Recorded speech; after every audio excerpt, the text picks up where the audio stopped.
Good morning সবাইকে। আজকে 1 June শনিবার।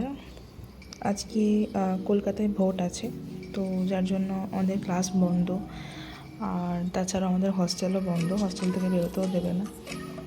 তো যাই হোক, সকালটা আজকে খুব দেরিতেই শুরু হয়েছে, কারণ কালকে রাতে অনেক লেটে ঘুমিয়েছি আর আমার শরীরটাও ঠিক ছিল না, তো দেরি হয়ে গেছে অনেক ঘুম থেকে উঠতে। তো তারপর যাই হোক, খাওয়া দাওয়া করে এসে একটু বসেছিলাম, আর তারপর আমি আমার কিছু টুকটাক কাজ করছিলাম। তো এই যে আসলে আমার জামা কাপড় সব এদিক ওদিক করে ঘুরে বেড়াচ্ছিলো, তো আমার কিছু গোছানো হচ্ছিল না।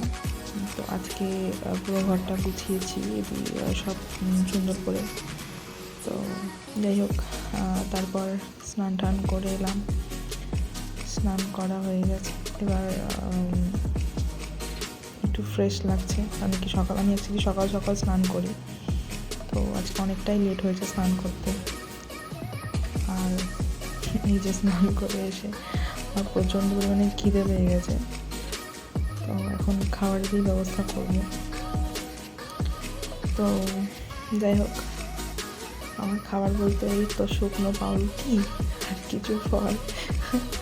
তো যাই হোক, লোকেরা ব্রেকফাস্টে খায়, আমি অ্যাকচুয়ালি ব্রেকফাস্টে ভাত খেয়ে নিয়েছি হস্টেলে, সেই জন্য এখন এগুলো খাচ্ছি দুপুরবেলায়। তো যাই হোক, তারপর সারাদিন আর ব্লগ কন্টিনিউ করা হয়নি, তারপর খেয়ে একটু ঘুমিয়ে তারপর পড়াশোনা করছিলাম। তো যাই হোক, এই ফেস ওয়াশ করে নিয়ে চলে এলাম। Good night.